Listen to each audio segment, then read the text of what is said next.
शांति। शांति भाई जी। ओम शांति। ओम शांति शांति। भाई। शांति भाई जी। ओम शांति भाई जी। ओम शांति भाई जी। ओम शांति भाई जी। ओम शांति भाई जी। ओम शांति भाई जी। ओम शांति। ओम शांति। ओम क्रांति। ओम शांति भाई जी।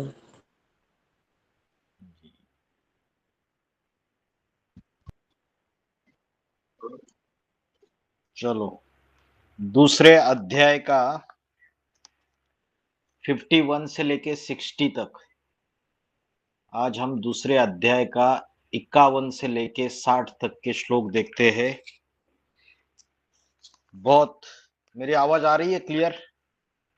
आ रही है भाई भाई जी। जी। हाँ जी अरे भाई जी। बहुत इंपॉर्टेंट है ये जो 51 से लेके 60 तक है। इसमें हम एक कंसेप्ट समझने वाले हैं। वो कंसेप्ट है स्थित प्रज्ञ। कौन सा कंसेप्ट है?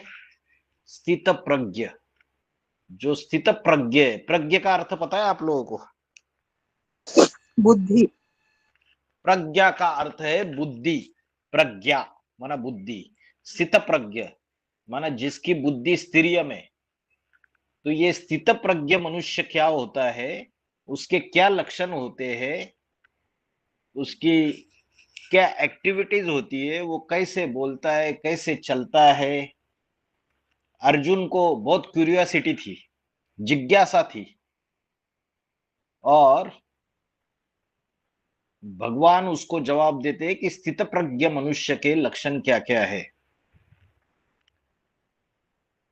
तो स्थिर बुद्धि, लेकिन किसमें स्थिर बुद्धि? स्थित प्रज्ञ, परमात्मा में स्थिर बुद्धि।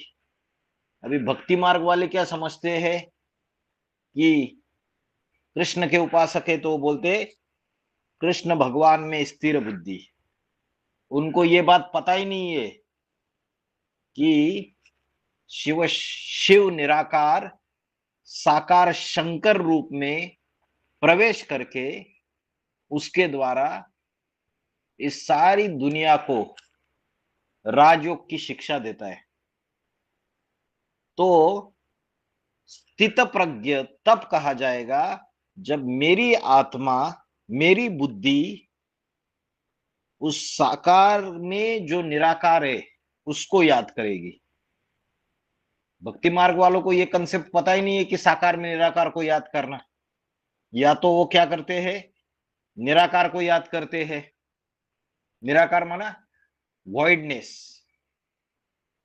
या तो वो सिर्फ कृष्ण की मूर्ति लेंगे, उसको याद करते रहेंगे, या शंकर की मूर्ति को याद करते रहेंगे, या राम की मूर्ति को याद करते रहेंगे।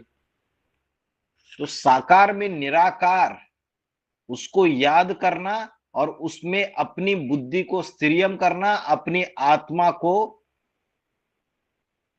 परमात्मा से कनेक्शन जोड़ना।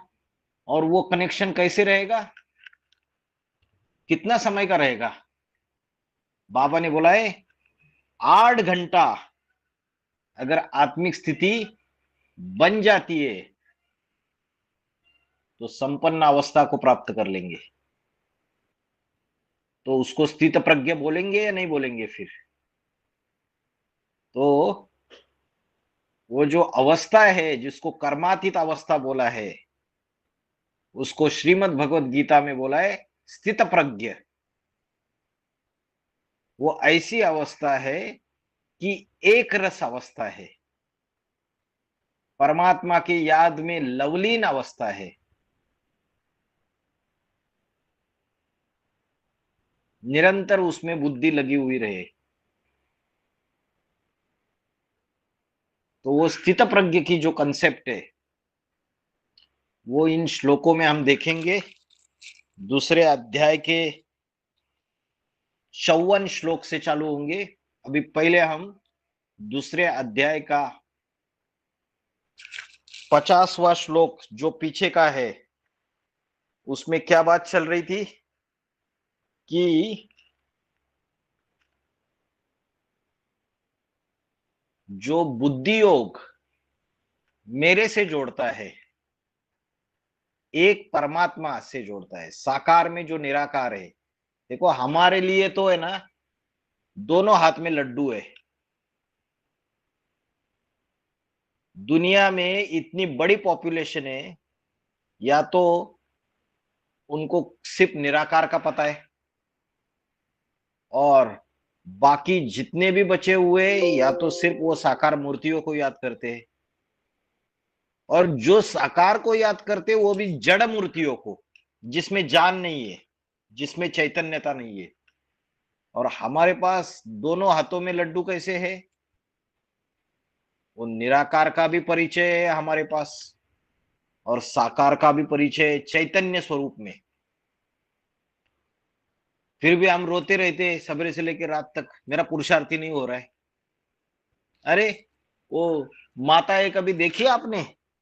वो मेरा लड्डू गोपाल करके थोड़े से कृष्ण की मूर्ति लेगी और सवेरे से लेकर रात तक उससे बात करती रहेगी।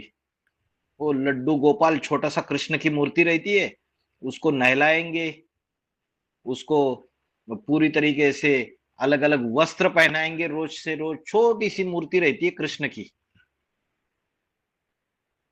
फिर उससे बातें करेंगे, खाना खाने बैठेंगे तो उससे बातें करेंगे, उसको खाना खिलाएंगे, सवेरे से लेकर रात तक लगे रहते हैं। सुना है आप लोगों ने ये बात? भक्ति मार्ग में हाँ कैसे चलता है। हाँ जी भाई हाँ जी, हाँ जी, हाँ जी, हाँ जी भाई। लेकिन लेकिन फिर हमें तो चैतन्य में मिल गया साकार,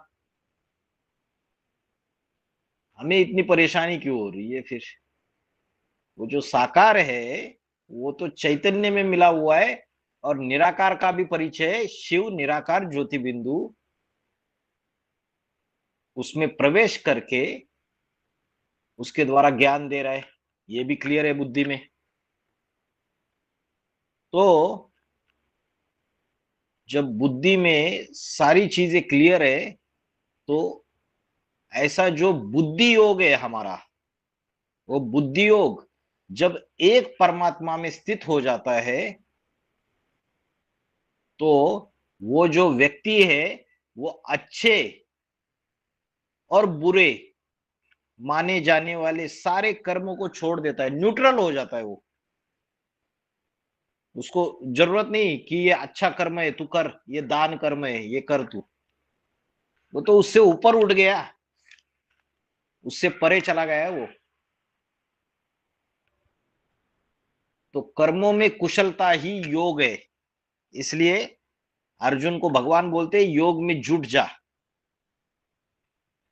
माना अगर तेरा बुद्धि योग अगर परमात्मा में स्थित रहेगा तो तेरे कर्मों में कुशलता आएगी,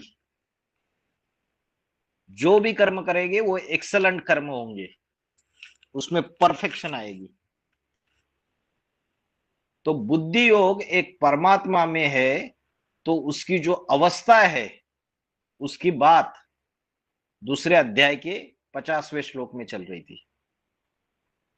अभी आगे आइए दूसरे अध्याय का 51 श्लोक।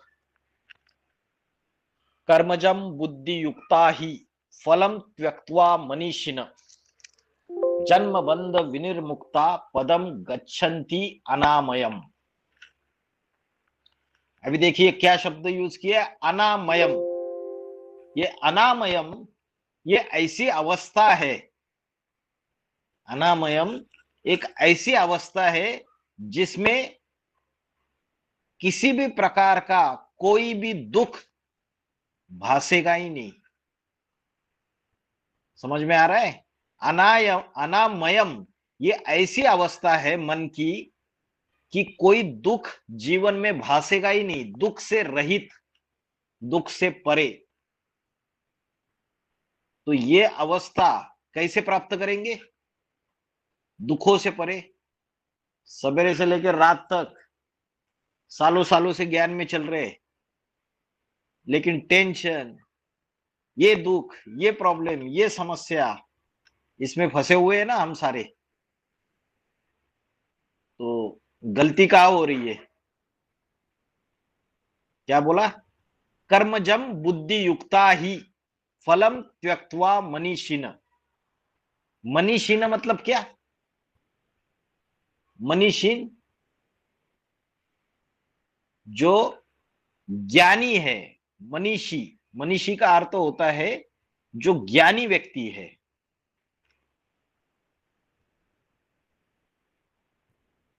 मनीषी मतलब जिसका मन प्रबल है, जो ज्ञानी व्यक्ति है, बुद्धिमान व्यक्ति है। तो यहां बोला जो शिव बाबा से बुद्धि लगाने वाले, बुद्धि युक्त, युक्त माना उससे बुद्धि लगाना, उससे बुद्धि का कनेक्शन जोड़ना, चाहे खाना बना रहे, चाहे खाना खा रहे, चलते फिरते उठते बैठते, एक शिव बाबा की याद करना, एक परमात्मा में बुद्धि का योग लगाना। बाबा ने मुरली में बोला है हमारा कोई हठ योग नहीं है, सिर्फ अमृत वेला बाबा ने बोला है बैठ के याद करने के लिए। बाकी पूरे दिन भर चलते फिरते उठते बैठते मैं आत्मा हूं समझ के परमात्मा की याद करने का अभ्यास बताया है, कर्म योग बताया है। तो जो शिव बाबा से बुद्धि लगाना, बुद्धि युक्ता, बुद्धि लगाने वाले जो ज्ञानी जन है, मनीषीन माना ज्ञानी जन, जो ज्ञानी है वो क्या करते हैं? कर्मजम फलम त्यक्त्वा, कर्म से उत्पन्न हुए जो फल है उसका त्याग कर देते हैं। आज की तारीख में जो भौतिक जगत है उसमें सभी किसके पीछे पड़े हुए?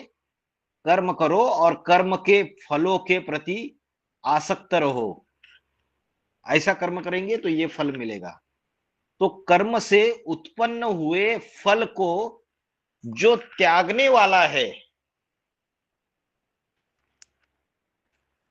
अच्छा फल को ही त्याग देना है या फल की जो इच्छा है उसको त्याग देना है? समझो किसी ने कोई मेहनत की यज्ञ में भी और ईश्वरीय सेवा की, और उस ईश्वरीय सेवा का फल उसको मिल गया, उसका फल उसको ये मिला कि वो भगवान बाप के और नजदीक आ गया, बाबा ने उसको प्रमोशन कर दिया, लिफ्ट दे दी, कोई ऊंचे ओहदे पे यज्ञ में बिठा दिया, तो वो फल त्याग देना है क्या? फल की इच्छा को त्याग देना है, उसमें आसक्ति नहीं होनी चाहिए कि ये कर्म कर रहा हूं तो इसका ये ही फल मिले मुझे, क्योंकि आसक्ति होगी तो उससे दुख आएगा, दुख प्राप्त होगा। इसलिए जो मनीषी न माना ज्ञानी जन है वो क्या करते हैं? कर्म से उत्पन्न होने वाले फल की जो इच्छा है उसको त्यागने वाले होते हैं और बुद्धि योग कर्म करते हुए एक परमात्मा में लगाते हैं।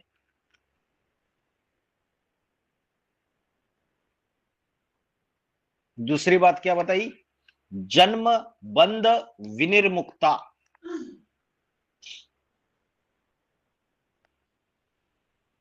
ऐसा जो मनुष्य रहेगा वो मुक्त रहेगा। किस चीज से मुक्त रहेगा? जन्म, जरा, जरा माना बुढ़ापा, मरण माना मृत्यु, और जितने भी बाकी के कर्म बंधन है इन सभी से मुक्त हो जाएगा वो।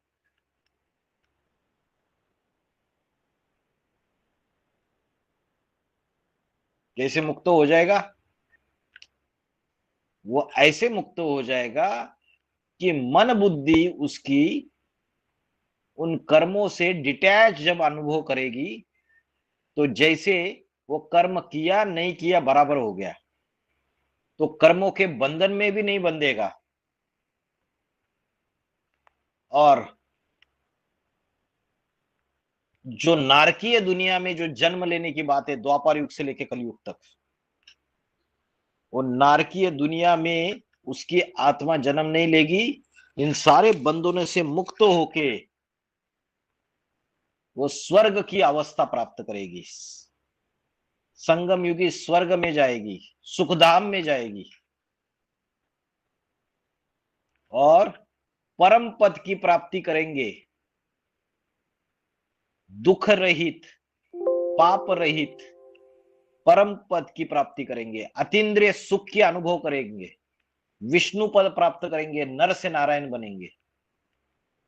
लेकिन वो बनने के लिए क्या क्राइटेरिया बताया, क्या एलिजिबिलिटी क्राइटेरिया है, क्या पात्रता होनी चाहिए? जैसे कोई नौकरी कोई जॉब ज्वाइन करना है तो वो बोलते कि आपके पास ये पात्रता होनी चाहिए, एलिजिबिलिटी क्राइटेरिया होना चाहिए, आपके पास ये शैक्षणिक पात्रता होनी चाहिए। तो वैसे ही विष्णु पद या परम पद या सुखधाम की अगर प्राप्ति करनी है तो कर्म से उत्पन्न हुए फल की इच्छा को त्यागना है, और ये जितने भी बंधन है उससे मुक्त होना है, उससे ऊपर उठना है। तभी हमारी जो स्टेज होगी वो स्टेज कैसी होगी? अनामयम। अनामयम का अर्थ है दुख से परे, दुख से रहित या पापों से रहित वो स्टेज होगी।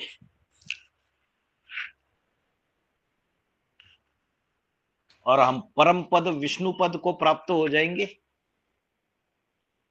तो कर्म से उत्पन्न होने वाले फल की इच्छा को त्याग देना है और जन्म बंध विनिर्मुक्ता, जन्म जरा मरण का जो भी बंधन है उससे मुक्त हुए।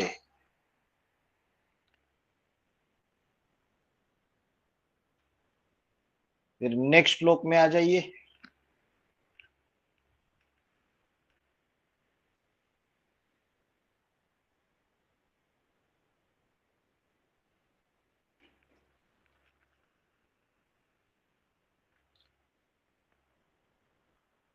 ये श्लोक सबको समझ में आ गया कि जो अनामयम, जो दुख से विहीन वाली स्टेज है, कर्मजम बुद्धि युक्ता ही फलम त्यक्त्वा मनीषिण जन्म बंध विनिर्मुक्ता पदम गच्छन्ति अनामयम। गच्छन्ति माना प्राप्त करते हैं, उस व्यक्ति को विष्णु पद प्राप्त हो जाता है जो कर्म करते हुए कर्म से उत्पन्न होने वाले फल की इच्छा को त्याग देता है। आपने भगवत गीता में अगर देखा ना तो कर्म के फल की इच्छा को त्यागना,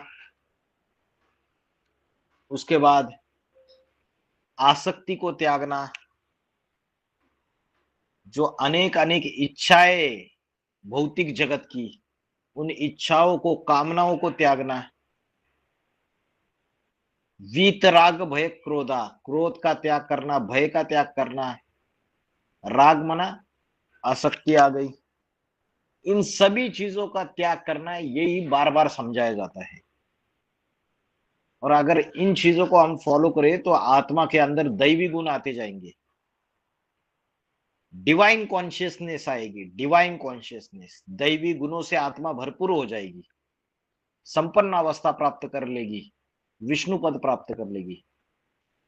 उसके बाद दूसरे अध्याय का 52वां श्लोक, श्लोक नंबर 52। यदा ते मोह कलिलम बुद्धिर्व्यथितरिष्यति तदा गन्तासि निर्वेदम श्रोतवस्य श्रुतस्य च।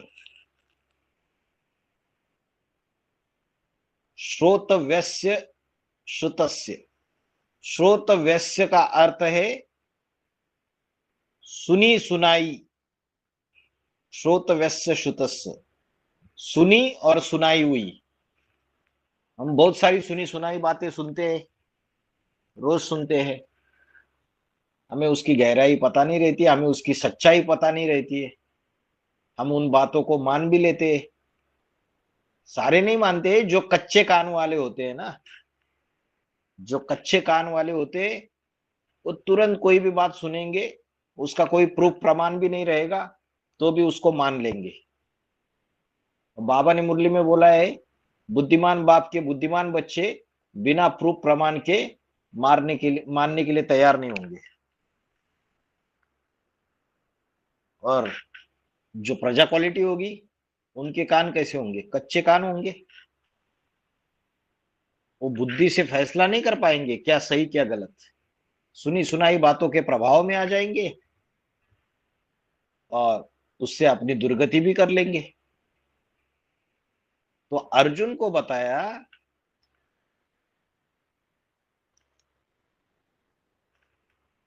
यदा ते मोह कलिलम बुद्धिर व्यतितरिष्यति। व्यतितरिष्यति माना पार करेगी। क्या करेगी? पार करेगी। किसको पार करेगी? यदा ते मोह कलिलम, मतलब ये जो मोह रूपी कीचड़ है, ये जो अंधश्रद्धा युक्त जो झूठी बातें फैलाई जाती है विधर्मियों के द्वारा, बाप गुप्त होने के बाद यज्ञ के अंदर भी, एडवांस पार्टी के अंदर भी अंधश्रद्धा युक्त झूठी बातों को फैलाया जा रहा है। और ऐसे ब्राह्मण है जो उन सुनी सुनाई झूठी बातों के मोह में, मोह रूपी कीचड़ में फंस जाते हैं। सुनी सुनाई बातों के सत्य क्या है उसको समझने की कोशिश नहीं करते हैं। तो इस श्लोक में बोला अर्जुन को, जब तेरी बुद्धि इन सुनी सुनाई बातों की अंधश्रद्धा युक्त ये जो झूठी बातें, इसकी मोह रूपी कीचड़ को, कलिलम, कलिलम माना कीचड़ को प्राप्त कर जाएगी। क्या कर जाएगी? प्राप्त नहीं, पार कर जाएगी। जब तेरी बुद्धि, जो बुद्धि कैसी है तेरी बुद्धि? विकारी बुद्धि है, विकृत बुद्धि है, इसमें सत्य ज्ञान ठहरता नहीं है। बाबा ने मुरली में बोला है, शेरनी का दूध सोने के बर्तन में टिकता है और मिट्टी के बर्तन को फाड़ कर चला जाता है। शेरनी का दूध माना जो परमात्मा आके ब्रह्मा के मुख से जो ज्ञान रूपी दूध, जो ज्ञान रूपी वाणी चलाता है, वो किसके पात्र में, बुद्धि रूपी पात्र में टिकता है और किसके नहीं टिकता है? जिसका पात्र देहाभिमान रूपी मिट्टी का है, जिसमें देहाभिमान ही देहाभिमान भरा हुआ है, उसके पात्र में टिकता नहीं है। वो सुनी सुनाई बातों के प्रभाव में आकर उस दलदल में उसकी बुद्धि फंसी रहती है, झूठी अंधश्रद्धा युक्त बातों में। उसकी बुद्धि परमात्मा में कैसे लगेगी? तो जो शेरनी का दूध है माना ब्रह्मा का जो ज्ञान है, वो उसके बुद्धि में बैठता नहीं है। और किसकी बुद्धि में बैठता है? सोने के पात्र में वो शेरनी का दूध टिकता है। सोने का पात्र कौन सा है? सोना माना सच्चाई, सोना माना पवित्रता। तो जिसकी बुद्धि पवित्र है, एक शिव बाबा दूसरा न कोई, अव्यभिचारी याद में स्थित है उस शिव बाबा के, और सुनी सुनाई बातों में चक्कर में फंसती नहीं है। उसके बुद्धि में वो शेरनी का ज्ञान का दूध टिकेगा। तो अभी गलती क्या हो रही है अर्जुन से? सुनी सुनाई बातों से प्रभावित हो जाता है। हम सब नंबरवार अर्जुन है और इन सुनी सुनाई अंधश्रद्धा युक्त झूठी बातों के मोह रूपी कीचड़ में फंस जाते हैं। जब इसको हम पार कर देंगे और एक ईश्वर में बुद्धि लगा देंगे, मन बुद्धि रूपी आत्मा को एक साकार में निराकार की याद में स्थित कर देंगे, तब क्या होगा? तदा गंतासी निर्वेदम, गंतासी माना प्राप्त होगा, निर्वेदम, निर्वेदम माना वैराग्य को प्राप्त होगा। जब तेरी बुद्धि इन दैहिक गुरुओं की सुनी सुनाई बातों और विदेशी विधर्मियों की अंधश्रद्धा युक्त झूठी बातों के मोह रूपी कीचड़ को भली भांति पार करेगी। आज एडवांस पार्टी के अंदर जो विदेशी विधर्मी है वो भी झूठी झूठी अफवाहें फैलाते रहते हैं, व्हाट्सएप के थ्रू, फेसबुक के थ्रू, और निर्णय मुश्किल हो जाता है कि क्या सही है क्या गलत है। जो बुद्धिमान बाप के बुद्धिमान बच्चे रहेंगे वो फैसला कर पाएंगे। जब उनकी बुद्धि इस मोहरूपी कीचड़ को भली भांति पार करेगी, इन अंधश्रद्धा युक्त झूठी बातों को पार करेगी। अभी जो मुरली सुनते ही नहीं है, रेगुलर अमृत वेला करते ही नहीं है, मुरली का क्लास करते ही नहीं है, रोज बाबा की वाणी सुनते ही नहीं है, एकाग्र चित्त होके, दत्त चित्त होके 1 घंटा अगर रेगुलर मुरली सुने तो सुनी सुनाई बातों में बुद्धि फंसेगी क्या? बताइए, फंसेगी? अगर अपनी स्थिति अच्छी है, योग युक्त, और बाबा का ज्ञान रेगुलर और पंक्चुअल होके सुनेंगे तो इस मोह रूपी कीचड़ में बुद्धि फंसेगी नहीं, इन अंधश्रद्धा युक्त झूठी बातों में, और ये जो सुनी सुनाई बातें इसको पार कर जाएगी, और तभी वैराग्य को प्राप्त होगा। अर्जुन को बोला ये जो भस्म होने वाली दुनिया है, ये बाहर की दुनिया भी भस्म होने वाली है, और ये ब्राह्मणों की दुनिया है, आधार मूर्तों की, ये भी भस्म होने वाली है। एडवांस पार्टी की दुनिया भी भस्म होने वाली है। भस्म होने वाली है मतलब, अरे ऐसा समय आएगा कि एक शिव बाबा के सिवाय कोई सहारा नहीं रहेगा। सारे सहारे बाबा ने बोला है टूट जाएंगे, तो एक में बुद्धि लगेगी, परम वैराग्य को प्राप्त होगा। शास्त्रों में बोला है बिनु वैराग विवेक न होई, राम कृपा बिन सुलभ न सोई। जब तक वैराग्य नहीं आएगा तब तक विवेक, जिसको विजडम बोलते हैं, वो जागृत नहीं होगा। वैराग्य कब आता है हम लोगों को? दुनिया ने जब ठुकराया तब द्वार तेरे में आया। जब सारी दुनिया में मार पड़ेगी ना जोरदार, मधुबन वालों को मधुबन छोड़ना पड़ेगा, गीता पाठशाला वालों को गीता पाठशाला छोड़ना पड़ेगा, ज्ञान सरोवर वालों को ज्ञान सरोवर छोड़ना पड़ेगा। बाबा ने बोला क्या होगा? ऐसा वारंट निकलेंगे सबके। जब सारी दुनिया थू थू थैया करेगी, कोई सहारा नहीं रहेगा, ये शरीर रूपी प्रकृति परीक्षा लेगी, शरीर को अनेक बीमारियां, अनेक समस्याएं आएगी। ये बाहर की प्रकृति जो है ये भी परीक्षा लेगी। अपने जो सहारे, अपने जो संबंधी है, उनके सहारे सब कुछ टूट जाएंगे पूरी तरीके से। ये सब धोखा देने वाले, कोई काम में नहीं आने वाला है। यज्ञ के आदि में भी ऐसा ही हुआ था, आदि स्वांत।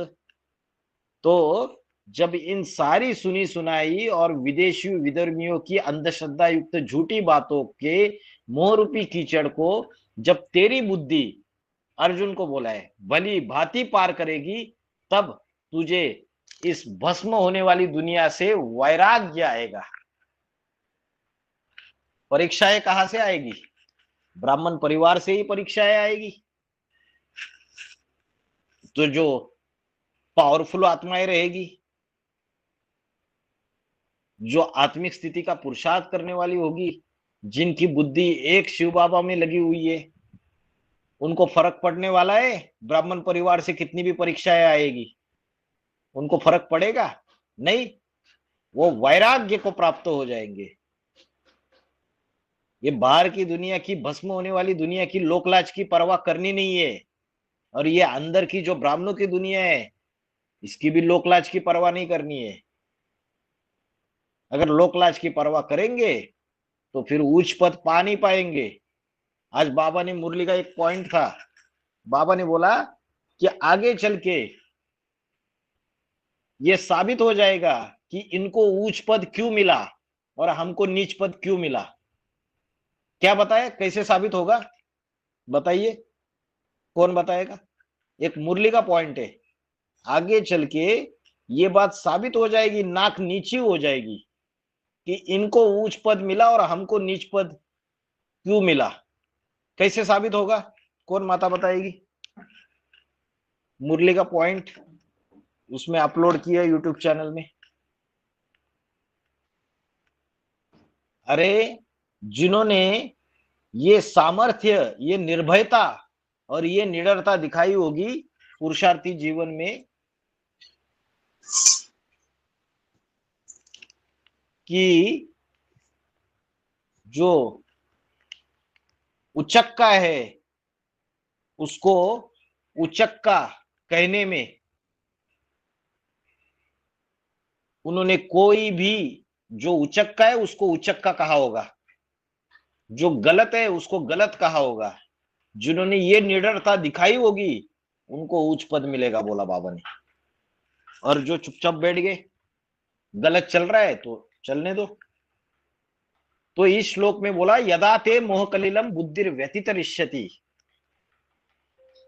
तदा गंतासि निर्वेदम श्रोतव्यस्य श्रुतस्य च। जब तेरी विकारी बुद्धि इन सुनी सुनाई देहदारी धर्मगुरुओं की बातें और विदेशी विधर्मियों की अंधश्रद्धा युक्त झूठी बातों की मोहरूपी कीचड़ को पार करेगी, तब तुझे परम वैराग्य को प्राप्त हो जाएगा तू। बाबा ने बोला है सुनी सुनाई बातों से भारतवासियों ने दुर्गति को पाया है। भेद का बाप भेद के बच्चों से भेद की बातें करता है। ये बाहर वाले भारतवासी नहीं है, ये ब्राह्मणों की दुनिया के अंदर रहने वाले जो भारतवासी है उन्होंने दुर्गति पाई है सुनी सुनाई बातों से। उसके बाद नेक्स्ट श्लोक, दूसरे अध्याय का 53वां श्लोक, चैप्टर 2 श्लोक नंबर 53। श्रुति विप्रतिपन्ना।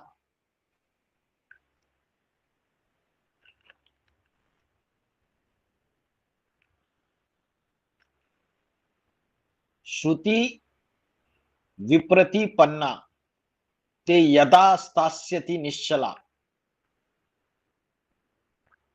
समाधो अचला बुद्धि तदा योगम वाप्स्यसि। दो शब्द है इसमें, एक तो श्रुति विप्रतिपन्ना और दूसरा है समाधो।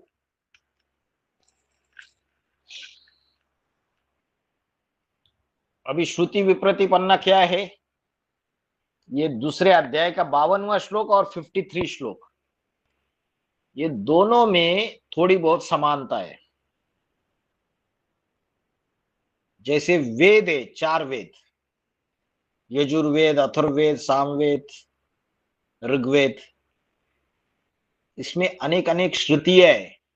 आप ऐसा यज्ञ करोगे तो आपको ये प्राप्ति होगी, ये भौतिक इच्छाओं की पूर्ति होगी। तो अनेक अनेक प्रकार की श्रुतियां दी हुई है शास्त्रों में, अनेक अनेक बातें बताई हुई है जिससे आपको ऐसा करने से ये प्राप्ति होगी। वो प्राप्तियां अल्पकाल की प्राप्ति है। तो इन श्रुतियों में, इन कर्म कांडों में श्रुति विप्रतिपन्ना, इन कर्म कांडों में बुद्धि जिसकी भ्रमित हो चुकी है, इन श्रुतियों में जहां बहुत मीठी मीठी बातें की हुई है, ऐसा यज्ञ करो। यज्ञ कैसा करो कि उसमें घी डालो, लकड़ियां डालो, हवन की सामग्री डालो, मंत्रों का उच्चारण करो।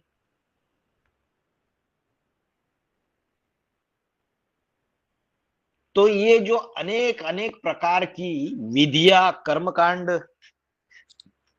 जिससे अल्पकाल की इच्छाओं की पूर्ति हो सकती है, ऐसी श्रुतियों से तेरी जो भ्रमित बुद्धि है उसको बोला है श्रुति विप्रतिपन्ना।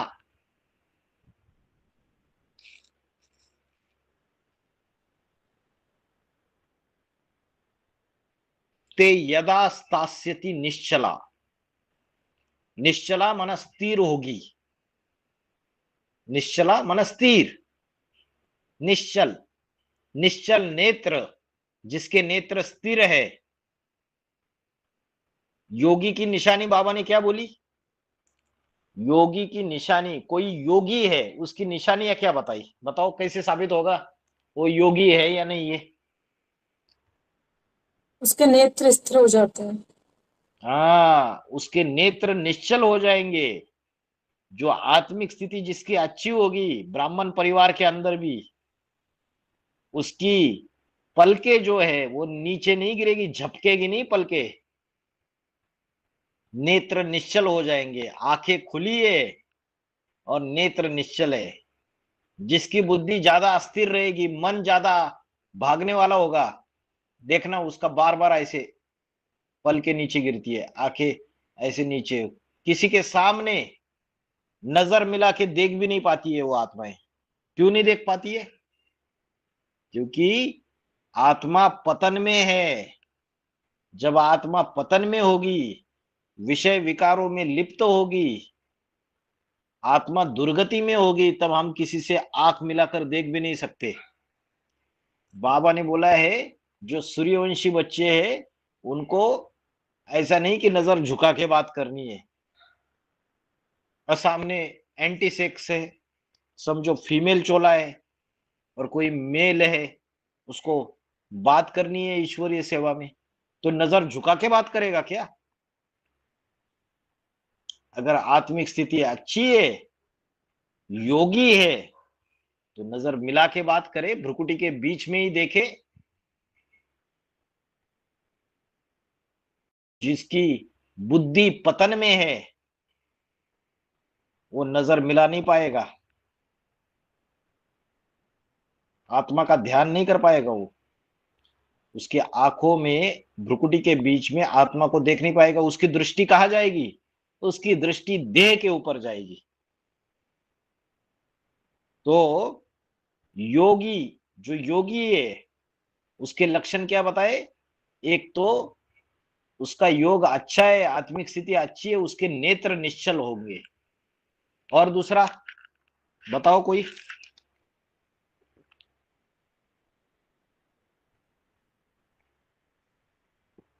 बताओ। बाबा ने कहा मुरली में कि शेर की तरह आंखें होगी उसकी। हाँ, शेर की तरह आंखें होगी। और बताइए, आंखें तो हो गई, नेत्र निश्चल चेहरे पर होंगे। तेज होगा, चेहरे पर तेज होगा। चेहरे पर तेज होगा, चलो ये भी बात ठीक है, थोड़ी चेहरे पे रौनक आएगी। लेकिन हम 84 जन्म लेने वाली पुरानी आत्माएं पतित है, तो योग अच्छा होने पर बाबा ने बोला शरीर सड़ते जाएंगे, आत्मा पावरफुल बनती जाएगी।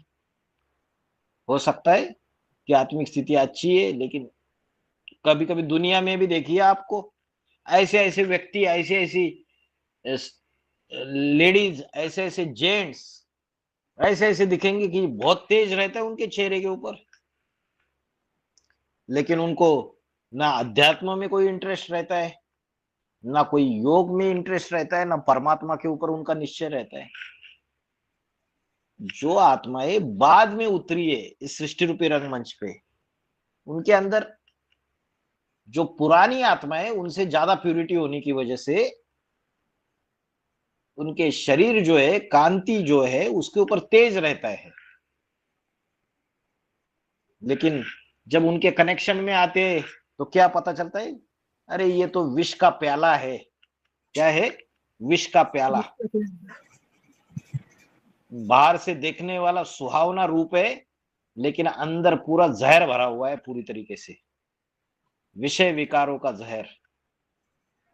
तो दूसरा लक्षण जो है योगी का, वो है उसके इंद्रियों में शीतलता होगी। क्या होगी? ये मैं अपने ज्ञान के अनुसार बता रहा हूं। इंद्रियों में क्या होगी? शीतलता होगी। उसकी इंद्रिया जो है वो मार मारने वाली नहीं होगी। उसकी इंद्रिया मार मारने वाली, जोर जबरदस्ती करने वाली, बलात्कार करने वाली हो सकती है क्या? जो योगी है उसके उसके इंद्रियों में शीतलता होगी, क्योंकि योग बल से, बाबा ने मुरली में बोला है, योग बल से इंद्रियां शीतल हो जाती है। और ये भी तो है ना भाई जी कि उसके संपर्क में आने मात्र से ही सुख की अनुभूति करेंगे, हाँ जी, वाइब्रेशन मात्र से ही। हाँ जी, वाइब्रेशन है, वाचा है, तो उससे आत्मा इस सुख का अनुभव करेगी, दुख का अनुभव नहीं करेगी। तो यह बात चल रही थी निश्चला, जो जिसकी बुद्धि जो अनेक श्रुतियों से भ्रमित हो चुकी है। वेदों में अनेक अनेक श्रुतियां है, शास्त्र है, अलग अलग शास्त्र आदि पढ़ने से आज तक किसी को सद्गति नहीं मिली है। और जो भगवत गीता है जो दुनिया में, उसकी भी हजारों टीका टिप्पणियां हो गई, उससे भी सद्गति मिल सकती है क्या? नहीं मिल सकती। जो परमात्मा आके सत्य गीता ज्ञान बताता है, वो जब बुद्धि में बैठता है तब असली सद्गति होती है। तो इन श्रुतियों से, इन अलग अलग शास्त्रों में जो श्रुतियां दी हुई है, उससे जिसकी बुद्धि भ्रमित हुई है, ऐसी भ्रमित हुई बुद्धि जब परमात्मा की स्मृति में अविचल निश्चल होके स्थिर हो जाएगी, कैसी हो जाएगी? स्थिर हो जाएगी। श्रुति विप्रति पन्ना ते यदा स्थास्यति निश्चला। बाबा ने बोला 8 घंटा अगर आत्मिक स्थिति बन जाएगी तो आत्मा फिर संपन्न हो जाएगी। कुछ करने की, पुरुषार्थ करने की दरकार है उसको? फिर बताओ, उसको पुरुषार्थ करने की दरकार ही नहीं है। वो अमृत वेला उठे, ये करे, वो करे, फलाना करे, उसको दरकार है जो 8 घंटा आत्मिक स्थिति में स्थित हो गया। तो अगर परमात्मा की स्मृति में अविचल स्थिर होगी, श्रुति विप्रतिपन्ना ते यदा स्थास्यति निश्चला, फिर क्या बोला? समाधो अचला बुद्धि। उसकी बुद्धि कैसी हो गई? समाधो, समाधो, समाधि। समाधि की अवस्था क्या अवस्था होती है? बिल्कुल। समाधि की अवस्था क्या होती है? निसंकल्पित। संपूर्ण त्यागी, निसंकल्पित। पूर्ण रूप से मतलब आत्मिक स्थिति में रहना। आदि माना अंदर, समाधि माना संपूर्ण तरीके से आत्मिक स्थिति में स्थित हो जाना। अरे वाह, वेरी गुड। सम माना संपूर्ण, आदि माना अंदर। अंदर माना क्या है? अंदर आत्मा है बैठी हुई, देह बाहर है, आत्मा अंदर है। तो जिसकी बुद्धि, जिसका चंचल मन आत्मा में स्थिरियम हो गया, निराकारी अवस्था, सदा एकरस अवस्था, उस आत्मिक स्थिति वही समाधि की अवस्था है। मैं आत्मा ज्योति बिंदु, बस, बाकी कोई संकल्प नहीं, किसी भी प्रकार का कोई संकल्प नहीं है। संपूर्ण आत्मिक स्थिति का जो अनुभव है वही समाधि की अवस्था है। सम माना संपूर्ण, अधि माना अंदर। जिसकी मन बुद्धि आत्मा के अंदर स्थित है संपूर्ण तरीके से, वो समाधि की अवस्था है। भक्ति मार्ग में क्या करते हैं? वो गड्ढा खोदते हैं, वो गड्ढे के नीचे जाके अपने श्वासों को रोक देते, कुंभक लगा देते, वही समाधि की अवस्था बन गई। घंटों घंटे उन श्वासों को रोक के रखते हैं, फिर बाद में मर जाते हैं, बोलते समाधि ले ली। समाधि ये ऐसी अवस्था है जिसमें मैं आत्मा ज्योति बिंदु स्वरूप, बाकी कोई संकल्प नहीं। समाधो अचला बुद्धि तदा योगम वापससी। योगम वापससी, उस डिवाइन कॉन्शियसनेस को, उस 100% अवस्था को, उस कर्मातीत अवस्था को, उस अतीन्द्रिय सुख को, उस परमानंद को प्राप्त कर लेगी। तो जिसकी बुद्धि इन श्रुतियों के वेद शास्त्रों द्वारा जो भ्रमित हुई अलग अलग बातें, शास्त्रों में जो अलग अलग बातें हैं, इससे पार होकर परमात्मा की याद में अविचल स्थिर हो जाएगी, तब तू संपूर्ण योग की अवस्था को प्राप्त कर लेगा। क्या बोला है? समाधो अचला बुद्धि तदा योगम अवाप्ससी। संपूर्ण योग की अवस्था, संपूर्ण योग की अवस्था क्या है? वही है संपन्न अवस्था, कर्मातीत अवस्था, निराकारी, निर्विकारी, निरंकारी स्टेज। फिर ये श्लोक समझ में आया सभी को? श्रुति विप्रतिपन्ना ते यदा स्थास्यति निश्चला समाधो अचला बुद्धि तदा योगम वापससी। एक एक शब्द याद रखिए। समाधो, उसके बाद योगम वापससी, संपूर्ण योग को प्राप्त हो जाएगा। श्रुति विप्रतिपन्ना, निश्चल, स्थास्यति, स्थिर हो गई बुद्धि उसकी। ठीक है, अभी आते हैं 54, श्लोक नंबर 54, दूसरे अध्याय का 54वां श्लोक। अभी स्थिर बुद्धि, जो मैंने बताया था आपको, स्थित प्रज्ञ, जो स्थित प्रज्ञ है, जो स्थिर बुद्धि पुरुष है, उसके लक्षण और उसकी महिमा, जिसकी कॉन्शियसनेस जो है ट्रांसडेंटल कॉन्शियसनेस, स्थित प्रज्ञ, ऐसी हाईएस्ट कॉन्शियसनेस है, आत्मा की ऐसी ऊंची अवस्था है जिसमें उसकी बुद्धि क्या हो जाती है? स्थिरियम हो जाती है। तो अर्जुन को प्रश्न आता है, अर्जुन प्रश्न पूछता है भगवान को, मैं तो इतना कंफ्यूज हो चुका हूं और मुझे क्या करना है क्या नहीं करना है कुछ भी समझ में नहीं आ रहा है, मेरे जीवन का फैसला कैसे करना है। इस मायावी दुनिया में मेरी बुद्धि पूरी तरीके से चक्रित हो चुकी है। मेरे जो अपने हैं उनको मैं कैसे उनसे नष्टो मोहा बनूं, कैसे मैं उनको मारूं, मुझे समझ में नहीं आ रहा है। तो अर्जुन की जब ऐसी अवस्था हो जाती है तो अर्जुन भगवान को पूछते हैं कि वो जो स्थित प्रज्ञ जो पुरुष है, जो स्थिर बुद्धि वाला पुरुष है, उसके क्या लक्षण है, मुझे जरा बताइए। स्थित प्रज्ञस्य का भाषा समाधिस्थस्य केशव।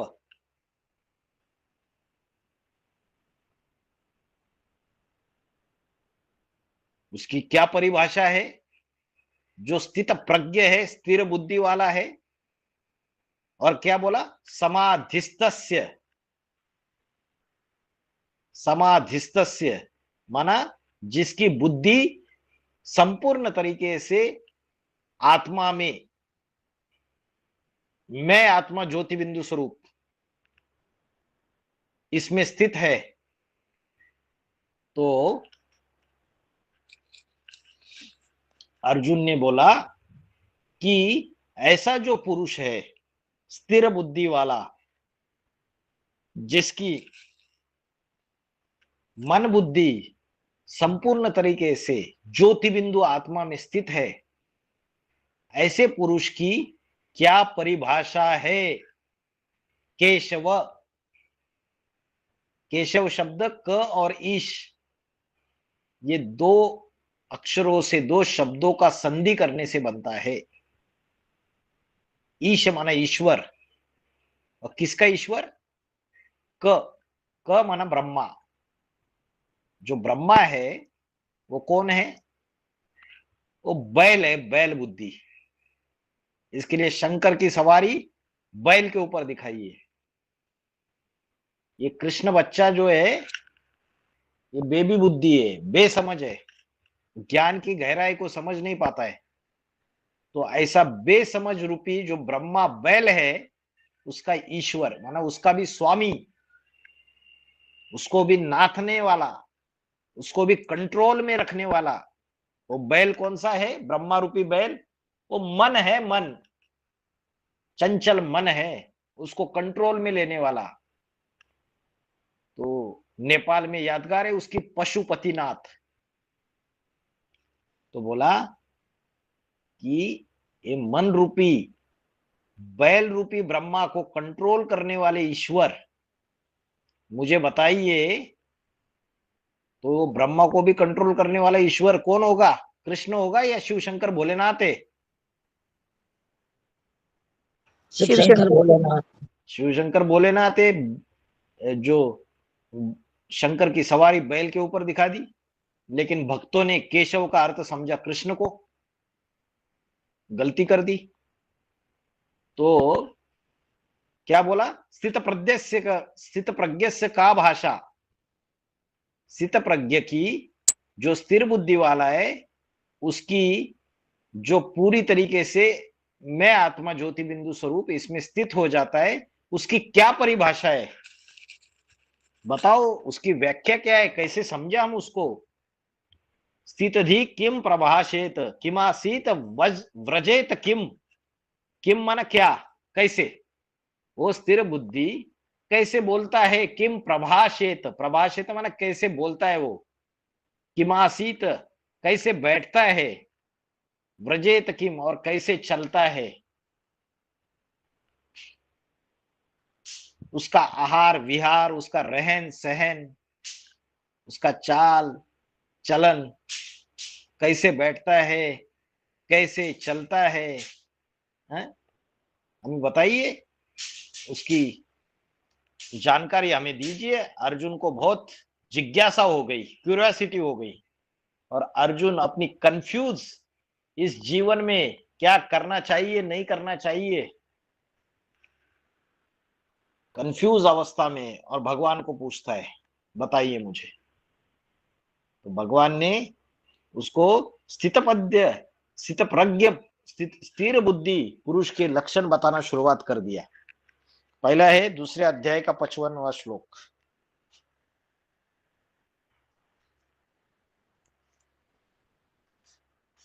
व्रजेत का अर्थ है बैठता, कैसे बैठता है, माना बैठना माना उसका आहार विहार क्या है, रहन सहन क्या है, कैसे चलता है, कैसे बोलता है। अभी दूसरे अध्याय का 55वां श्लोक आइए। व्रजेत मीन्स चलता है। हाँ, व्रजेत किम प्रभाषेत किम आसित, आसित माना बैठता है। हाँ जी, आसित माना बैठता है और व्रजेत माना चलता है। ठीक है, फिर दूसरे अध्याय का 55वां श्लोक आइए। भगवान उवाच, अभी भगवान ने अर्जुन को जवाब दिया। देखिए, दूसरे अध्याय का जो 55वां श्लोक है वही है, गीता में बार बार समझाई ये बात। क्या बात समझाई?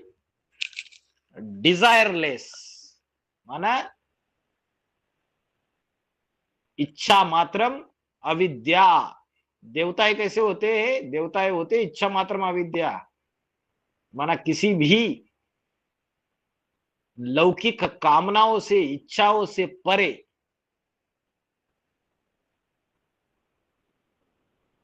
उनकी बुद्धि हद की इच्छाओं में नहीं लगी रहेगी कि अच्छा अच्छा बढ़िया बढ़िया खाना चाहिए, टेस्टी टेस्टी। जब ब्राह्मणत्व का पुरुषार्थ कर रहे हैं तो पुरुषार्थी जीवन में इच्छाओं से परे उनकी बुद्धि होगी। लड्डू पेड़ा खाने को मिलना चाहिए, बड़ी रसगुल्ला टेस्टी टेस्टी चीजें खाने को मिलनी चाहिए, बढ़िया बढ़िया मकान चाहिए। अरे ईश्वरीय सेवा के लिए जरूरत है। बाबा ने तो बोला है कम खर्चा वाला नशीब, सादा simple living and high thinking. सादा रहना, सादा खाना, सादा पीना, और ईश्वरीय सेवा करना, उच्च विचारों को धारण करना, आत्मिक स्थिति का अभ्यास करना। जितना हम अपना तन मन धन ईश्वरीय सेवाओं में स्वाहा करेंगे तो हम हद की इच्छाओं में फंसेंगे क्या? तो दूसरे अध्याय का 55वां श्लोक, जो स्थिर बुद्धि पुरुष है, जो स्थित प्रज्ञ पुरुष है, उसको सबसे पहले क्या चीज में जीत हासिल करनी है? प्रजहाति यदा कामान सर्वान पार्थ मनोगतान। प्रजहाति, प्रजहाति माना त्याग देना। किसको त्याग देना? अपनी सभी कामनाओं को त्याग देना। इच्छाएं, जो अनेक अनेक इच्छाओं के जंजाल में हम फंसे हुए हैं। जाही जाही रीति राखे राम, ताही विधि रहियो। अरे जैसे वो राम रख रहा है वैसे रहना चाहिए ना, ज्यादा इच्छाएं क्यों करनी चाहिए।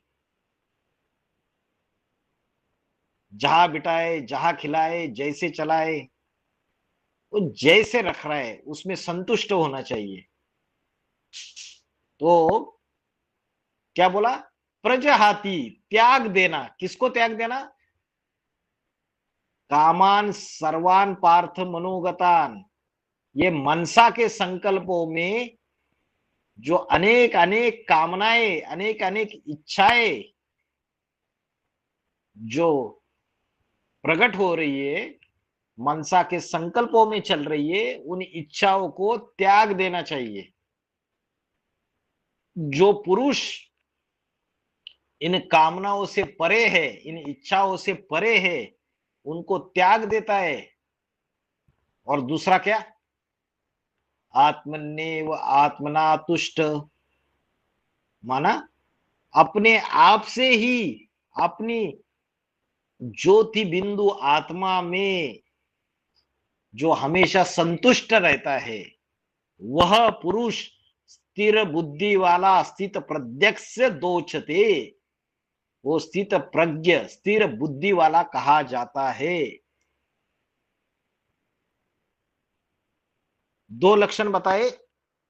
पहला लक्षण इच्छा रहित या कामना रहित, और दूसरा लक्षण अपनी आत्मा में स्थित, अपने को अपने आत्मा में स्थित करना और उसी में संतुष्ट रहना, बस कुछ नहीं चाहिए।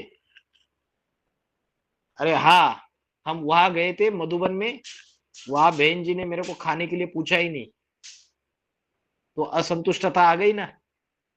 अरे जो अपने आत्मा में स्थित है, नहीं पूछा, 1 घंटा नहीं पूछा, 2 घंटा, 3 घंटे के बाद खाना मिल गया, खा गए, संतुष्ट रहे, आत्मिक स्थिति में स्थित रहे।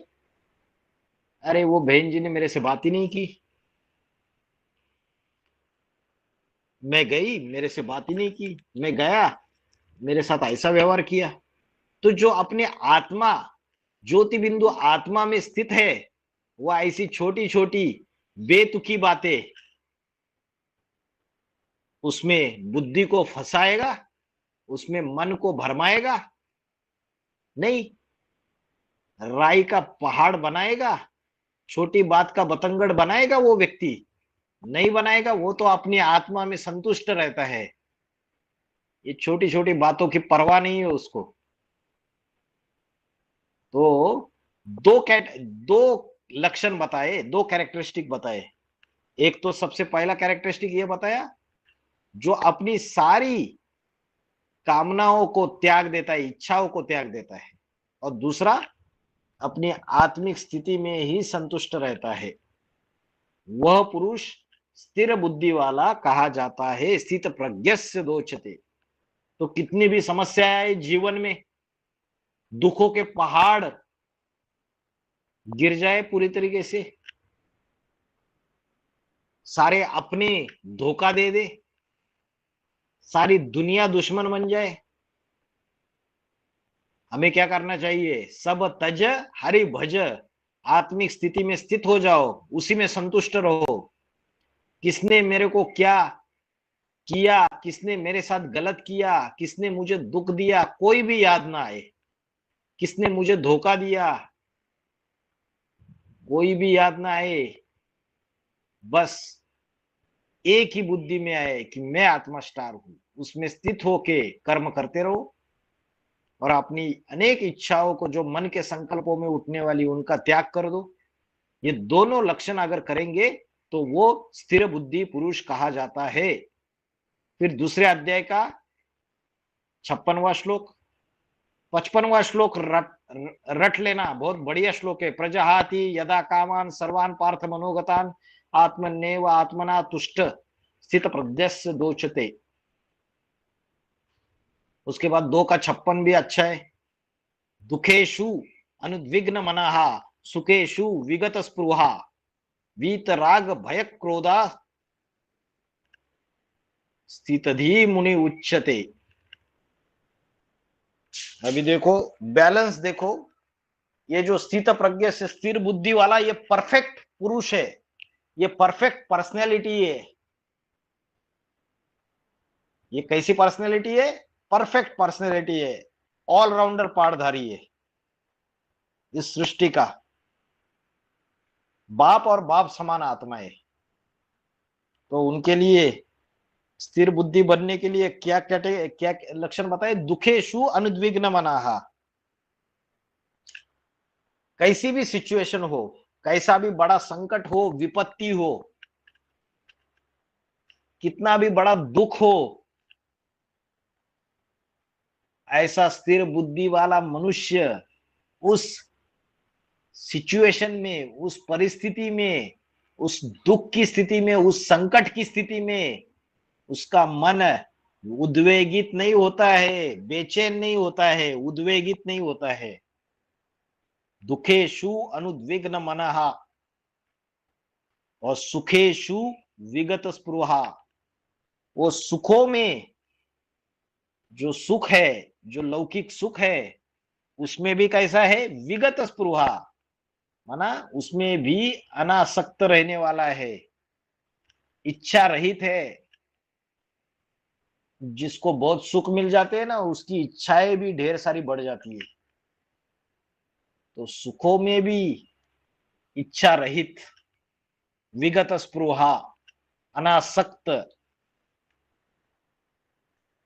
चाहे बड़ा राजा है, उसके पास हीरे जवाहिर मोती सोना चांदी, सारी धन संपत्ति, ऐश्वर्य, राजमहल,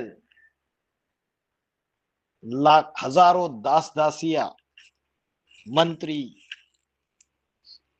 बड़ा ऐश्वर्य वैभव, सब कुछ है, लेकिन उस सुख में भी अगर वो इच्छाओं से परे है, अनासक्त रहने वाला है,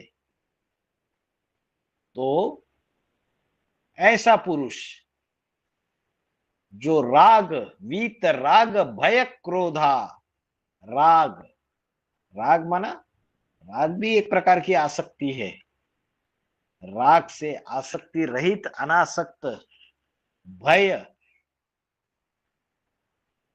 जो आत्मिक स्थिति वाला व्यक्ति होगा वो निर्भय होगा या डरपोक होगा? निर्भय हो। निर्भय होगा। निर्भय। तो राग भय और क्रोध से रहित, वीत राग भय क्रोधा मुनिर स्थितधि उच्यते। ऐसा मुनि, मुनि माना मनन चिंतन मंथन करने वाला, ईश्वरीय ज्ञान का, ऐसा व्यक्ति जो है वो स्थिर बुद्धि कहा जाता है। दुखों में उद्वेग नहीं होता है, जिसका मन उद्वेगित नहीं होता है, और लौकिक सुखों में इच्छा रहित रहता है, और पुरुषोत्तम संगम युग में राग भय क्रोध से रहित, ऐसा मनन चिंतनशील व्यक्ति स्थिर बुद्धि कहा जाता है। तो अपने आप को चेक करो, हम छोटा सा दुख आ जाता है तो उसमें बहुत उद्वेगित होते हैं क्या? और थोड़ा सा सुख मिलता है तो उसमें बहुत आसक्त होके इच्छाओं के जंजाल में फंस जाते हैं क्या?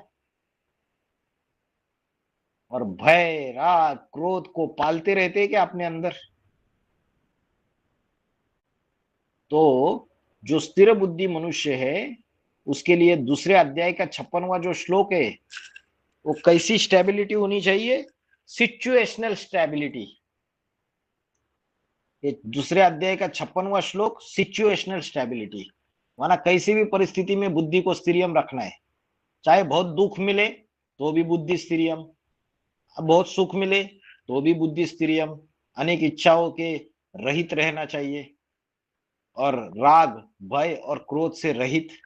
तो ये सिचुएशनल स्टेबिलिटी है, मन की ऐसी अवस्था, बुद्धि की ऐसी अवस्था कि कितनी भी कैसी भी परिस्थितियां आए, एडवर्स से एडवर्स, ऐसी परिस्थितियां आए, विकराल परिस्थितियां आए, आगे चल के विकराल परिस्थितियां आएगी, तो ऐसे में भी वो पुरुष दुखों में उद्वेगित नहीं होगा, सुखों में आसक्त नहीं रहेगा, इच्छाओं से परे रहेगा और राग भर भय और क्रोध से रहित रहेगा। वो मनन चिंतनशील मनुष्य, वो क्या कहा जाता है? स्थिर बुद्धि कहा जाता है। दुखेषु अनिद्विग्न मनः, सुखेषु विगत स्पृहा, वीतराग भय क्रोधा स्थितधि मुनिर उच्यते।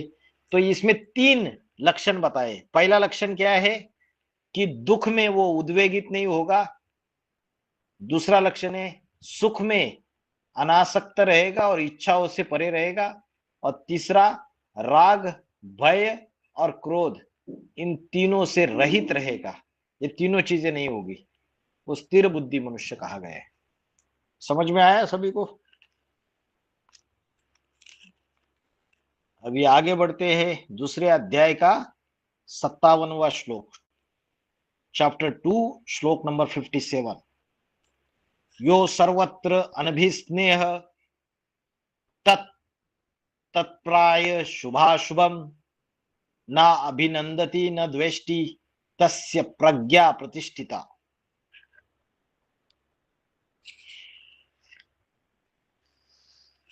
न अभिनंदति, अभिनंदति, अभिनंदति का अर्थ है आनंदित, आनंद। द्वेष्टि, द्वेष्टि माना द्वेष करना, किसी का ईर्ष्या द्वेष करना। शुभाशुभम माना शुभ और अशुभ, गुड बैड, अच्छा बुरा। बाबा क्या बोलते हैं मुरली में? अच्छा अच्छा हफ हफ, कड़वा कड़वा थू थू। जो अच्छा मिलता है हम उसको ग्रहण कर लेते हैं, थोड़ा सा कड़वा है तो थू थू कर देते हैं। तो जो स्थिर बुद्धि पुरुष रहेगा, वो चाहे उसको गुड मिले चाहे बैड मिले, अच्छा मिले बुरा मिले, शुभ मिले अशुभ मिले, तो भी वो साक्षी दृष्टा रहता है, न्यूट्रल रहता है, न्यूट्रल साक्षी दृष्टा। न पूरा आनंदित होता है न अभिनंदती, न पूरा आनंदित होता है न द्वेष्टि, न द्वेष करता है। अभी कोई अशुभ चीज मिल गई है ना, जो अच्छी नहीं है, तो वो द्वेष भी नहीं करता है। और जो अच्छी चीजें मिली या शुभ चीजें मिली तो पूरी तरीके से आनंदित नहीं होता है।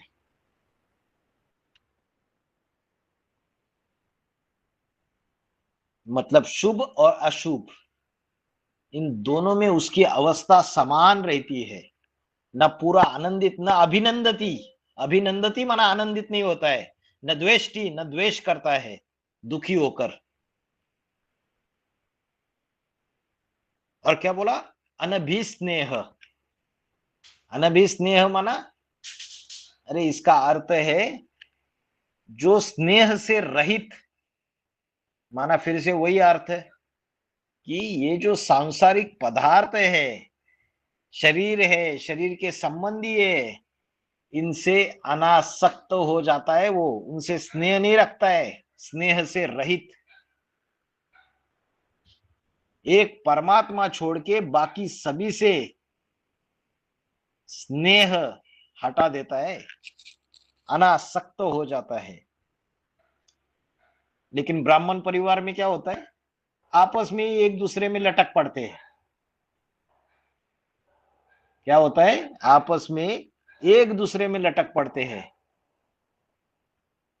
रात को सोएंगे भी नहीं जल्दी, 10-10, 11-11, 12-12 बजे तक रस रस के बातें करते रहेंगे। जिसको दिल का दिलावर बनाया हुआ है, जिस देहधारी को, उससे रस रस से बातें करते रहेंगे, उसको अपना सारा दुखड़ा उसके सामने रोते रहेंगे। तो उसके लिए लागू होगी कि परमात्मा के सिवाय किसी के साथ स्नेह नहीं है। ब्राह्मण परिवार में तो आपस में ही लटक पड़े हैं, तो अवस्था बन पाएगी? फिर नहीं बन पाएगी। तो जो परमात्मा छोड़ के बाकी पदार्थ, देह के संबंधी जो दूसरे व्यक्ति है ब्राह्मण परिवार में, सभी से स्नेह रहित हुआ। स्नेह रहित हुआ माना अनासक्त, माना अनासक्त। इसका मतलब ये नहीं कि स्नेह भाव से दूसरों से ईश्वरीय सेवा में बात नहीं करनी है, करनी है। ईश्वरीय सेवा करते वक्त एक दूसरे से संबंध संपर्क में भी आना पड़ता है, आना है, लेकिन अनासक्त होके आना है। अटैचमेंट नहीं होनी चाहिए, कोई स्वार्थ नहीं होना चाहिए। अरे हम इनसे कनेक्शन में आएंगे तो हमारी ये इच्छा पूरी हो जाएगी, हमारी ये अतृप्त इच्छाएं पूरी हो जाएगी, हमें ये फायदा मिल जाएगा। स्वार्थ युक्त संबंध संपर्क में आने के बाद स्वार्थ युक्त इच्छाएं, आशाएं नहीं होनी चाहिए। तो सबके साथ रहते हुए डिटैच, न्यारा और सबका प्यारा ब्राह्मण परिवार का। कर्म भी करो और न्यारा। तुम बच्चों को घड़ी घड़ी साकारी, आकारी और निराकारी स्टेज का अभ्यास करना है। अभी अभी 1 सेकंड में साकारी, 1 सेकंड में आकारी और 1 सेकंड में निराकारी, प्रैक्टिस की बात है। लेकिन हमेशा हम देहाभिमान में रहते, कर्म करते वक्त, संबंध संपर्क में आते वक्त बार बार देहाभिमान में रहेंगे तो दुर्गति में चले जाएंगे। तो यहां 3 प्रकार के लक्षण बताए, वो सभी से कैसा है? अनासक्त है, डिटैच है, स्नेह रहित है। और दूसरा, शुभ और अशुभ को पाकर भी आनंदित नहीं होता है और द्वेष भी नहीं करता है। उसकी बुद्धि दृढ़ता पूर्वक स्थिर है, परफेक्ट पर्सनैलिटी है, परफेक्शन है उसके अंदर, ऑलराउंडर पाठधारी है, उसको बोलेंगे। बाप समान आत्मा है वो,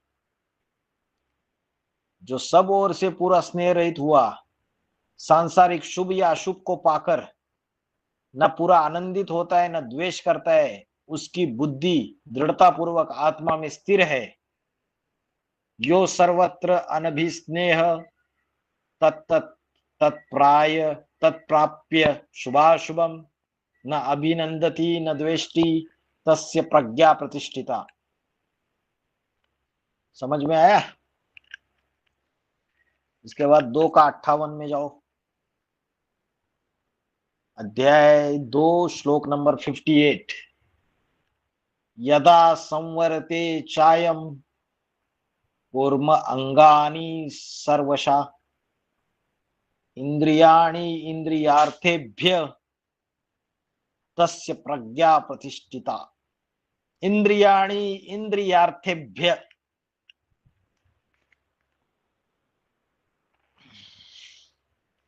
इंद्रियों को, इंद्रियार्थेभ्य का अर्थ है विषय भोगों से। जो इंद्रियों के विषय भोग है उसको लिखा है इंद्रियार्थेभ्य। इंद्रियाणि इंद्रियार्थेभ्य, इंद्रियों को इंद्रियों के विषय भोगों से क्या कर लेता है? खींच लेता है संपूर्ण रीत्या। उसको बोला है संहरते।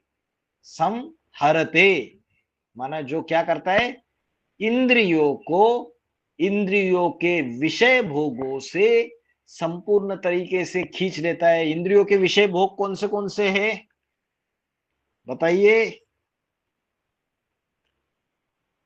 रूप, रस, गंध, स्पर्श, शब्द।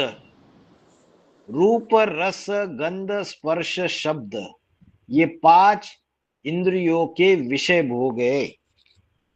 तो यहां क्या बोला है? इंद्रियानी इंद्रियार्थेभ्य, इंद्रिया इंद्रियों को इंद्रियों के विषय भोगों से संहरते, संहरते माना संपूर्ण तरीके से खींच लेता है। सर्वशा, सर्वशा माना सब ओर से, सब ओर से निरंतर संपूर्ण खींच लेता है, संहरते। तो ये किससे कंपेयर किया, किसकी उपमा दी? ये दृष्टांत दिया कछुए का। जो कछुआ होता है, टॉर्टोइस, टर्टल जिसको बोलते हैं, वो जो कछुआ होता है, वो कछुआ क्या करता है, अपने जो अंग होते हैं उन अंगों को जब जरूरत नहीं है तब सारे अंगों को अंदर सिकुड़ लेता है पूरी तरीके से, जब जरूरत है तो उनको बाहर निकाल लेता है।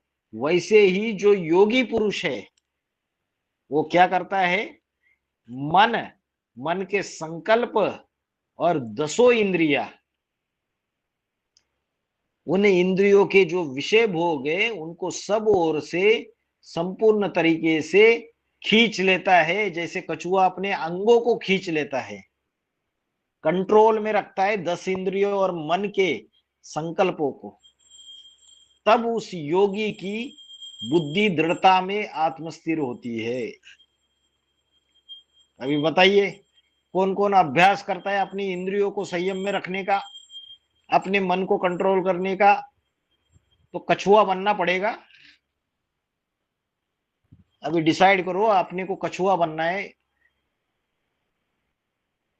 जो कछुआ बनेगा वो क्या करेगा, अपने मन को कंट्रोल करने का, इंद्रियों को संयमित करने का अभ्यास करेगा। जहां जरूरत नहीं है, इंद्रिया क्या होती है इंद्रिया उत्तेजित हो जाती है, चंचल हो जाती है और विषय भोगों का सेवन करने में हावी हो जाती है।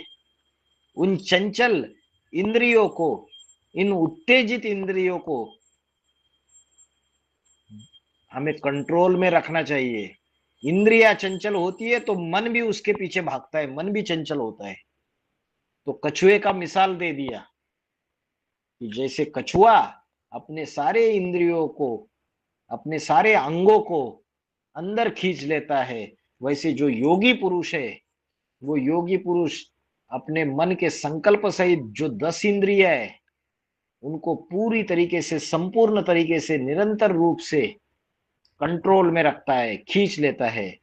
ऐसा जो पुरुष है वो पुरुष स्थित प्रज्ञ कहा जाता है, स्थिर बुद्धि पुरुष कहा जाता है। यदा यदा संहरते चायम कुर्म अंगानि सर्वशा इंद्रियाणि इंद्रियार्थेभ्य तस्य प्रज्ञा प्रतिष्ठिता। कुर्म, कुर्म माना कछुआ, कुर्म अंगानी, कछुओं के अंगों की तरह, इंद्रियों को इंद्रियों के विषयों से सब तरीके से खींच लेता है, उसकी बुद्धि स्त्रियम बुद्धि कहा जाती है।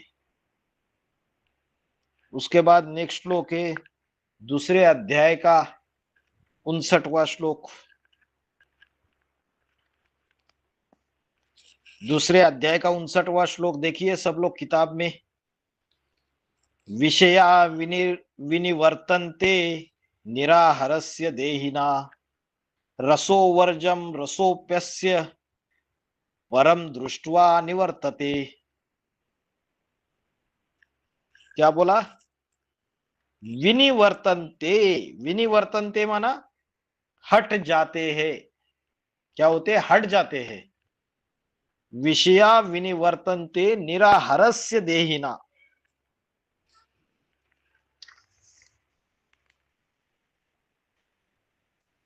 निराहरस्य, निराहरस्य मतलब क्या?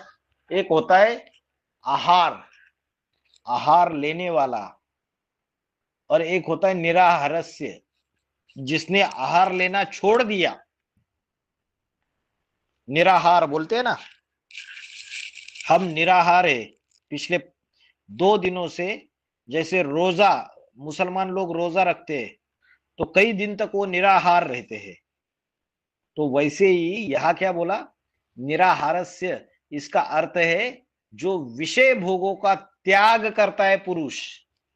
निराहारस्य मतलब विषय भोगों को भोगता नहीं है।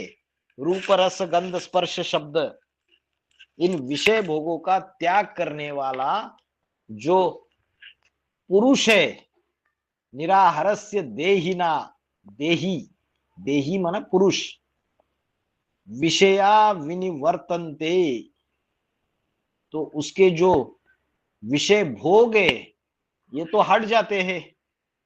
विनिवर्तन्ते माना हट जाते हैं, दूर हो जाते हैं। मतलब जो व्यक्ति क्या करता है, ब्रह्मचर्य का पालन करता है, सिंपल भाषा में। तो ब्रह्मचर्य का पालन करेगा तो क्या होगा, लंबे समय अभ्यास करेगा तो उसके जो विषय भोग है, रूप रस गंध स्पर्श, ये चलो हट जाते हैं। इतने विषय भोग जो है ये खींचते नहीं है। लेकिन क्या उसकी जो विषय भोगों के प्रति जो आसक्ति है वो हटती है क्या?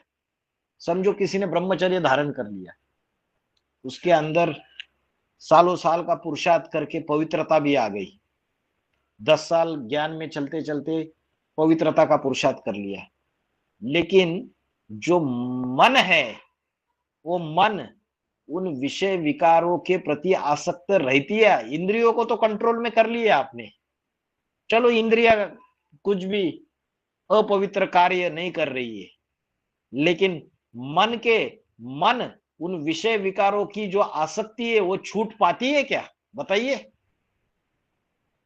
जो रसगुल्ला कभी खाया है, जो रस लिया है उन इंद्रियों से, उसकी भले 10 साल 15 साल वो ब्रह्मचर्य धारण किया, लेकिन वो आसक्ति रहती है नहीं रहती है? वो आसक्ति हट जाती है क्या? बताइए। रहती है भाई। नहीं हटती भाई जी, नहीं। आसक्ति नहीं हटती, आसक्ति रहती है। चाहे 70 साल 80 साल के बूढ़े भी हो गए तो भी वो आसक्ति हट नहीं पाती है। अरे इंद्रिया काम भी नहीं कर रही है, बुढ़ापे में तो इंद्रिया अशक्त हो जाती है, शक्ति उसकी कमजोर हो जाती है, तो फिर भी उसकी आसक्ति नहीं हटती है। वो जो रस लेने की जो मन में आसक्ति रहती है वो हट नहीं पाती है। लेकिन जो राजयोगी पुरुष रहेगा, जो स्थिर बुद्धि पुरुष रहेगा, उसकी वो आसक्ति भी परमार्थ करते करते, परमात्मा की याद करते करते उसकी वो आसक्ति भी हट जाती है पूरी तरीके से। वो संपूर्ण सन्यास है।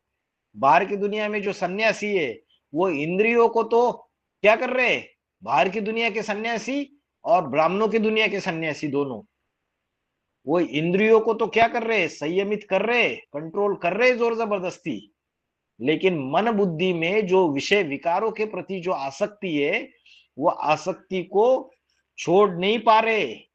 लेकिन जिसकी बुद्धि परमात्मा में स्थित हो गई वो उस आसक्ति को भी त्याग देता है, उसमें सक्सेसफुल हो जाता है, सफल हो जाता है, उस आसक्ति को भी त्यागने के अतीन्द्रिय सुख में स्थित हो जाता है, कलातीत अवस्था में पहुंच जाता है।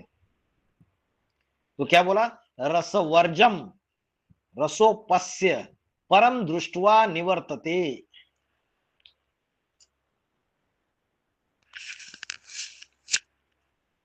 रसवर्जम, जो रस लेने की आसक्ति होती है वो नहीं हटती है, वो वर्जित नहीं होती है। किसकी?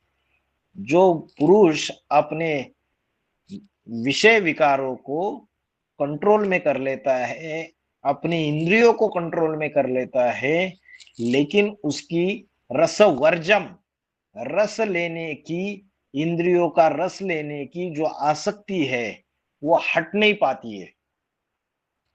रसोपस्य परम दृष्टा निवर्तन्ते, लेकिन जो परमार्थ को देख के जो योगी, जो राजयोगी, जो परमार्थ को देख के, दृष्टवा, दृष्टवा माना देखकर, परमार्थ को देखकर कर्म करता है, उसकी तो वो जो आसक्ति है विषय भोगों के प्रति, वो आसक्ति भी पूरी तरीके से हट जाती है। निवर्तन्ते, निवर्तते, निवर्तते माना हट जाती है। विनिवर्तन्ते, विनिवर्तन्ते,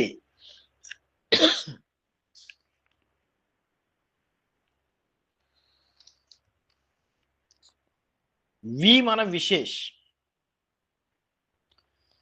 तो विशेष रूप से एक है विनिवर्तन्ते और एक है निवर्तते, दोनों का अर्थ एक ही बताया है। विनिवर्तन्ते माना हट जाती है, निवर्तते माना भी हट जाती है। ठीक है, लेकिन तो ये श्लोक का अर्थ समझ में आया? जो परफेक्ट सेल्फ कंट्रोल है, ऐसा कंट्रोल सेल्फ कंट्रोल है जिसमें परफेक्शन, वो क्या करेगा? उसकी आसक्ति को भी हटा देगा। सिर्फ ब्रह्मचर्य इंद्रियों को संयमित करने से कुछ नहीं होगा, वो आसक्ति भी खत्म होनी चाहिए। जब वो आसक्ति भी खत्म हो जाएगी तो अतीन्द्रिय सुख का अनुभव होगा। विषया विनिवर्तन्ते निराहारस्य देहिना रसवर्जम रसोपस्य परम दृष्ट्वा निवर्तन्ते। परम माना परमार्थ। विषया विनिवर्तन्ते निराहारस्य देहिना, जिसने आहार लेना छोड़ दिया, विषय भोगों का सेवन करना छोड़ दिया, ब्रह्मचर्य ले लिया, तो विषय के भोग तो हट जाते हैं, लेकिन उसकी आसक्ति नहीं हटती रस लेने की। और वो राजयोगी जो है, उसकी तो वो आसक्ति भी परमार्थ को देखकर पूरी तरीके से हट जाती है। फिर दूसरे अध्याय का 60वां श्लोक। भाई जी, ये रसो अपश्य, इसको यहाँ संधि विच्छेद किया है क्या? अस और रस। रसोपस्य माना रस अपि अस्य, अपि माना अपि भी है, अपि माना भी, अपि का अर्थ है भी, रस अपि अस्य, अस्य माना इस, अस्य माना इस योगी की, इस राजयोगी की, इस राजयोगी की तो, इस राजयोगी की तो क्या होता है? इसकी आसक्ति भी हट जाती है। परम दृष्टा, परमार्थ को देख के उसकी वो आसक्ति भी खत्म हो जाती है। उसके बाद दूसरे अध्याय का 60वां श्लोक आइए। दूसरे अध्याय का 60वां श्लोक। यततो अपि कौन्तेय पुरुषस्य विपश्चिता, यततो अपि कौन्तेय पुरुषस्य विपश्चिता इंद्रियाणि प्रमाथीनि हरन्ति प्रसभं मनः। इंद्रियाणि प्रमाथीनि हरन्ति प्रसभं मनः। तो इसमें विपश्चिता, विपश्चिता शब्द का अर्थ है बुद्धिमान। विपश्चिता इसका अर्थ है बुद्धिमान। और फिर बोला है दूसरा शब्द है प्रमाथिनी, इंद्रियानी प्रमाथिनी, माना जो इंद्रियों को भी मथ डालने वाली, जो मथ डालने वाली इंद्रिया है। मथ डालने वाली प्रमाथिनी मतलब क्या? मथ डालने वाली इंद्रिया मतलब क्या? मथ डालने वाली इंद्रिया मतलब एक्साइटेड, कि इंद्रिया उत्तेजित हो गई। तो जो इंद्रिया उत्तेजित हो जाती है वो क्या करती है? हरंती प्रसभम मनः। हरंती मना खींच लेती है। किसको खींच लेती है? मन को। और कैसे खींच लेती है? प्रसभम। प्रसभम का अर्थ है, प्रसभम का अर्थ है बलपूर्वक खींच लेती है। तो इस श्लोक में जो दूसरा पार्ट है वो बहुत इंपॉर्टेंट है। इंद्रियानि प्रमाथीनि हरंती प्रसभम मनः। जो उत्तेजित होती है इंद्रिया, ये मन को भी बलपूर्वक खींच लेती है। मतलब जब पुरुष की इंद्रिया उत्तेजित होती है तो इंद्रिया उत्तेजित होने के साथ साथ जो मन है वो भी उत्तेजित हो जाता है, वो भी उसके पीछे पीछे भाग जाता है। नॉर्मली क्या होता है, नॉर्मली तो मन में कभी कभी विषय विकारों के संकल्प चलते रहते हैं, लेकिन समझो मन में विषय विकारों के संकल्प नहीं चल रहे, समझो समझो विषय विकारों के संकल्प मन में नहीं चल रहे, लेकिन ये सब कुछ किया, यह आसक्ति भी छूट गई, लेकिन अगर इंद्रिया जो है वो अगर उत्तेजित हो गई, नेत्र भी इंद्रिया है। बाबा ने बोला यह आंख सबसे ज्यादा धोखा देने वाला इंद्रिय है। हम माया के प्रभाव में कैसे जाते हैं, आंख से ही तो जाते हैं। आंख जब किसी के ऊपर दृष्टि हमारी पड़ जाती है, उसका रूप हमको सुहावना लगता है, मतलब माया के प्रभाव में आ जाते हैं। माया क्या है, बाबा ने बोला स्त्री पुरुष और पदार्थ से माया आती है। माया की व्याख्या क्या बताई, स्त्री पुरुष और पदार्थ से माया आती है। तो किसी के रूप से, स्वभाव से, गुणों से आकर्षित हो जाते हैं, प्रभावित हो जाते हैं।